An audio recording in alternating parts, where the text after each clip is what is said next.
예,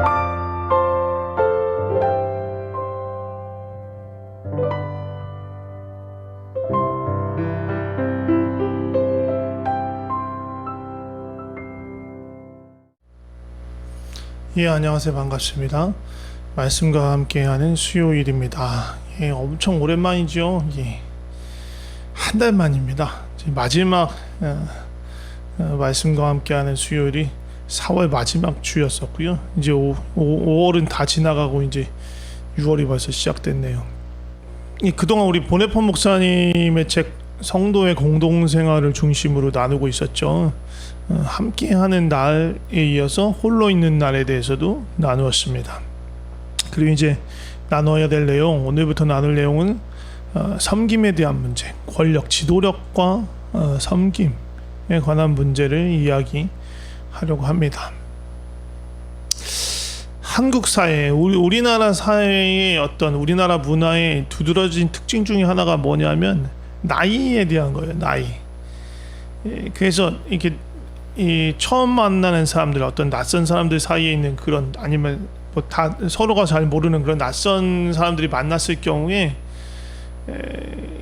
좀 상당히 이렇게 어색한 서먹서먹한 그런 분위기가 흐릅니다. 특히 이제 나이가 정리가 되지 않으면. 근데 이제 인사를 하고 나이가 어떻게 된지를 묻고 호칭을 어떻게 될지, 존댓말을 해야 될지 반말을 해야 될지가 정리가 되면 그제서야 뭔가 자연스럽게 이야기가 나눠지는 걸 볼 수 있어요. 그만큼 어떻게 보면 나이로 인해서 자연적인 권위를 상당히 중요시 여기는 관계라고 볼 수 있어요. 근데 이런 어떤 권위, 서열의 문제는 나이에 관한 것만 있는 게 아니에요. 둘 이상의 사람이 만나면 반드시 서열을 정하는 것이 어떻게 보면 자연스러운 그런 거예요. 누가 주도권을 잡고 서열을 정리하는 데 있어서는 뭐 능력이든 영성이든 인격이든 서로가 서로를 바라보면서 상대방이 어느 수준인지, 나보다 나은지 못한지를 판단하고 평가하고 계층화하고 구분하려고 하는 그런 일들이 일어나죠. 어떻게 보면 예수님의 제자들 사이에서도 그런 일들이 계속 있었어요. 틈만 나면 누가 더 큰지, 누가 더 큰 자인지 막 그걸 놓고 다투기도 했습니다. 누가 오른팔이냐, 누가 왼팔이냐 막 그러면서. 근데 이게 당연해 보이는, 세상적인 관점으로 볼 때 너무나 자연스럽고 당연해 보이는 건데, 이것이 사실은 공동체에 있어서는 치명적인 독이 되는 거예요. 누군가를 판단하고 불평가하고 분류하고, 또 거기서 주도권을 잡으려고 경쟁하려는 그런 거거든요. 그 마음의 밑에 뭐가 깔려 있냐면은 결국 자기의에 대한 어떤 개념이 깔려 있는 거예요. 자기의 옳음을, 자기의 나음을 스스로 입증하고 싶은 마음. 근데 그 결과가 어떻게 되냐? 결국은 다른 사람을 해치고 공동체를 파괴하는 결과를 맞게 돼요. 이 자기의의 반대편에 무엇이 있느냐? 은혜로 주어지는 하나님의 의가 있어요. 이 하나님의 의, 우리 외부로부터 오는 의, 이거는 우리의 노력이나 능력이나 업적에 의해서 획득되는 의가 아니고 아무런 자격도 없는데 하나님께서 선물로 주시는 그런 의예요. 그래서 이 의를 바탕으로 사는 사람에게 자연스럽게 나타나는 것이 무엇이냐면 바로 섬김이에요. 섬김으로 인해서 다른 사람들이 세워지고 공동체가 하나됨을 이룰 수 있는 거예요. 그리고 또 이렇게 은혜로 얻는 하나님의 의를 경험한 사람, 그걸 갖고 있는 사람의 뚜렷한 특징 중에 하나가 뭐냐면 자기 자신에 대한 인식, 특히 자기 자신의 죄에 대한 인식, 자신이 죄인이라는 인식이 아주 명확하다라는 거예요. 하나님의 의 바깥에 있는 사람들은요, 끊임없이 자신의 의를 내세요. 그러니까 자기의 옳음을, 자기가 나음을 증명하고 그것들을 뒷받침하려는 근거를 세우려고 하는 반면에, 하나님의 의 아래에 있는 사람은요, 오히려 자신의 죄인됨을 명확하게 인식하는 거예요. 그것도 그냥 죄인이 아니라 자신이 다른 누구와 비교하더라도 자기 자신이 가장 추악한 죄인이라고 스스로를 인정하는 거예요. 이럴 때야 비로소 겸손한 마음으로 자신을 낮출 수 있고, 자신의 의견이나 계획이 꺾이는 것을 두려워하지 않으면서 다른 누군가를, 공동체를 섬길 수 있게 되는 거예요. 토마스 아켄피스라는 분이 이렇게 말했습니다. 자신이 다른 사람들보다 못난 사람임을 깊이 체감하지 못한 사람이라면 성화의 길에 어떠한 진전이 있는 줄 착각하지 마십시오. 그러니까 자기 자신을 다른 사람보다 더 못났다, 더 깊은 죄인이다라는 걸 인식하지 못한 사람은 아직 성화의 길에 들어서지도 못한 것이다 라고 말하는 거예요.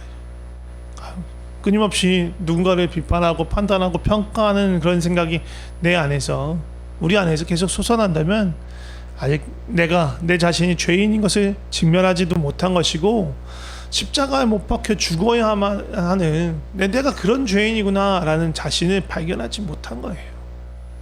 영적인 어떻게 보면 절망과 무력감, 죄로 인한 어떤 그런 무게, 거기에 짓눌림, 오히려 거기서 부활의 생명이 나를 일으키는 것을 발견할 수 있는 거예요. 그 지점까지 가야 합니다. 그렇기 때문에 성경 구석구석에서 우리는 서로를 향해서 판단하지 말라고 하시는 하나님의 말씀을 많이 만날 수 있어요. 시편 50편 20절에서 21절 말씀 보면, 앉아서 네 형제를 공박하며 내 어머니 아들을 비방하는도다. 네가 이 일을 행하여도 내가 잠잠하였더니 내가 나를 너와 같은 줄 생각하였도다. 그러나 내가 너를 책망하여 네 죄를 내 눈앞에 낱낱이 드러내리라 하시는도다. 무슨 말씀이에요? 형제를 공박하고 내 어머니 아들, 이것도 형제죠, 형제를 비방하는 자는 이게 죄 없다 하지 않겠다라고 말씀하시는 겁니다. 또 야고보서 4장 11절 12절을 볼까요? 형제들아 서로 비방하지 말라. 형제를 비방하는 자나 형제를 판단하는 자는 곧 율법을 비방하고 율법을 판단하는 것이라. 네가 만일 율법을 판단하면 율법의 준행자가 아니오 재판관이로다. 입법자와 재판관은 오직 한 분이시니 능히 구원하시기도 하시며 멸하기도 하시느니라. 너는 누구에게 이웃을 판단하느냐? 다시 말하면 율법, 기준이 되는 것, 누군가를 판단하는 기준이 되는 것을 만들 수 있는 분, 또 그리고 그 기준에 의해서 판단할 수 있는 분은 딱 한 분, 예수 그리스도밖에 없다라는 것입니다. 그러니까 형제를 비판하는 자, 비판하는 자, 평가하고 판단하는 자는 예수님의 자리에 서려고 하는 거예요. 가장 교만한, 어떻게 보면 그 창세기 3장에 나오는 그 범죄와 유사한 죄에 빠지는 거라고 볼 수 있어요. 또 에베소 4장 31절을 보면, 너희는 모든 악독과 노함과 분냄과 떠드는 것과 비방하는 것, 그것을 모든 악의와 함께 버리고, 비방하지 말라는 거예요. 판단하지 말라는 거예요. 하나님께서 우리에게 계속 요구하시는 것이 바로 이것입니다. 근데 하나님 왜 이렇게 우리에게 서로를 판단하지 말라고 말씀하실까요? 이거 아까도 잠깐 얘기했는데, 우리가 뭔가를, 그게 뭐 사물이 됐든 뭐 사건이 됐든 뭐 일의 결과가 됐든 그걸 평가하고 판단하기 위해서는 반드시 필요한 게 있는데, 뭐냐면 기준이에요. 기준. 그러니까 우리가 누군가를 판단할 때도 마찬가지예요. 거기에는 기준이 있는 거예요. 기준.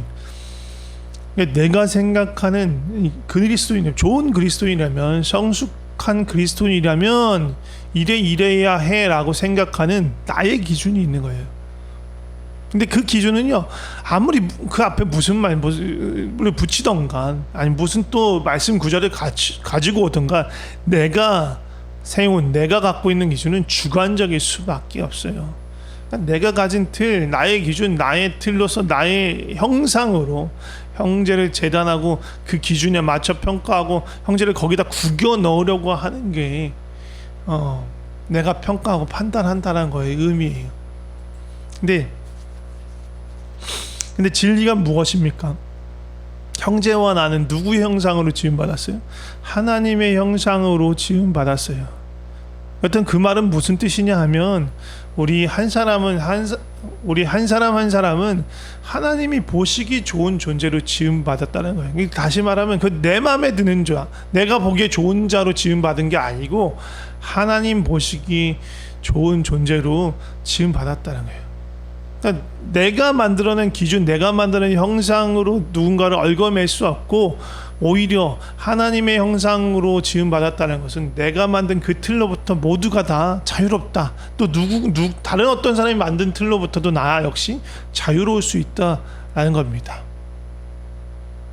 그래서 우리는 믿음 안에서, 진리 안에서, 은혜 안에서 서로를 볼 때 어떤 면은 매우 낯설게 느껴질 수도 있어요. 이상하고 심지어는 대단히 추해 보이기도 하는데요.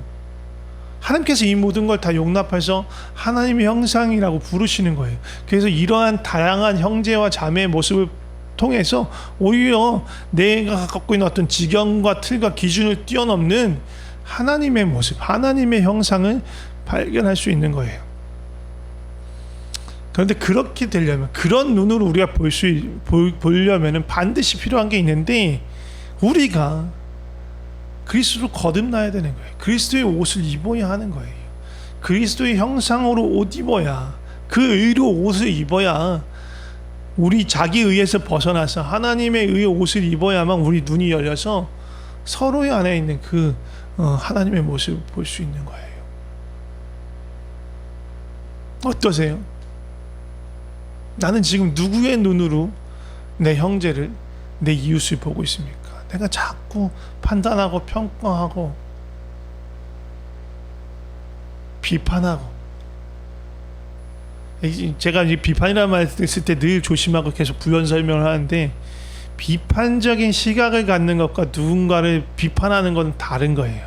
비판적인 시각을 갖는다는 건 어떤 사실이 참인지 거짓인지에 대해서 좀 객관적으로, 논리적으로 판단하고, 그것을 또 맞는 경우에선 받아들이고, 또 그렇지 않은 경우에선 거절할 수 있는 것들을 기르는 비판적인 능력이 우리한테 반드시 필요해요. 그러나 누군가를 비판하는 건 다른 일이에요. 누군가를 판단하고 비판하는 거, 비난하는 건 다른 얘기입니다. 예, 그렇게 해서는 안 되는 거죠. 공동체는요, 서로를 판단하고 평가하고 분류하고, 또 내가 어떤 주도권을 잡기 위해서, 헤게모니를 잡기 위해서 서로 경쟁하는 그런 곳이 아니에요. 그런 일이 나타날 때 공동체에는 대단히 위기에 빠지는 거예요. 오히려 공동체 안에서 다양한 형제 자매의 모습을 보면서 그 속에 있는 하나님의 형상을 발견하고, 그로 인해서 서로를 기뻐하고 서로를 섬기는 그런 일이 있어야 합니다. 그런데 그렇게 하려면 반드시 필요한 게 뭐라고요? 성령의 은혜 안에서 내가 얼마나 큰 죄인지, 정말 나보다 더 심한, 나보다 더 악한 죄인이 없다라는 것을, 그런 자신을 발견하고 정말 간절함으로 십자가 앞에 나가서 그리스도의 형상으로 의의 옷을 입어야만 우리의 눈이 띄어서 하나님의 형상으로 형제와 자매, 우리 지체를 볼 수 있고 그 마음으로 섬길 수 있게 되는 것입니다. 이것으로 오늘 말씀을 정리하려고 하고요. 다음 시간에는 그렇다면 우리가 어떻게 서로를, 또 우리 공동체를 섬길 수 있는지에 대해서, 섬김의 방법, 섬김도 대단히 다양하고 여러 가지 방법이 있겠지만 그 중에 몇 가지 중요한 것들에 대해서 나누도록 하겠습니다. 제가 기도하고 마치도록 하겠습니다. 하나님 아버지, 감사합니다. 우리를 하나님의 형상으로 지어주셔서 감사합니다. 나와 형제를 그렇게 지어주셔서 감사합니다. 또한 하나님, 우리에게, 우리 안에서 우리의 노력과 우리의 업적으로, 우리의 공로로 만들어지는 의가 아니라, 우리는 아무런 자격이 없음에도 불구하고 정말 완전하신 그 하나님의 의로 우리에게 덧입혀 주셔서 감사합니다. 하나님, 우리가 주의 은혜 안에서 내가 얼마나 정말로 우리 안에 있는 죄의 실체가 얼마나 크고 깊은지 알게 하시고, 그럼에도 불구하고 우리를 불러주신 하나님의 은혜가, 그 사랑이 얼마나 큰지 알게 하셔서 서로를 나보다 더 낮게 여기고 더 귀하게 여기고 사랑하고 섬기는 마음, 하나님의 형상으로 볼 수 있는 그런 마음 허락하여 주시옵소서. 내가 갖고 있는 기준으로 누군가를 판단하지 않게 하시고 오직 사랑으로, 은혜로 서로를 용납하고 용서하며 함께 할 수 있게 하여 주시옵소서. 우리 말라평강교회가 정말 그리스도의 이 사랑 안에서, 이 용납하심 안에서 서로가 서로 안에 있는 하나님의 형상을 발견하게 하시고 정말 그리스도의 몸으로 온전히 세워지는 은혜가 있게 하여 주시옵소서. 주님 감사합니다. 예수님의 이름으로 기도드립니다. 아멘.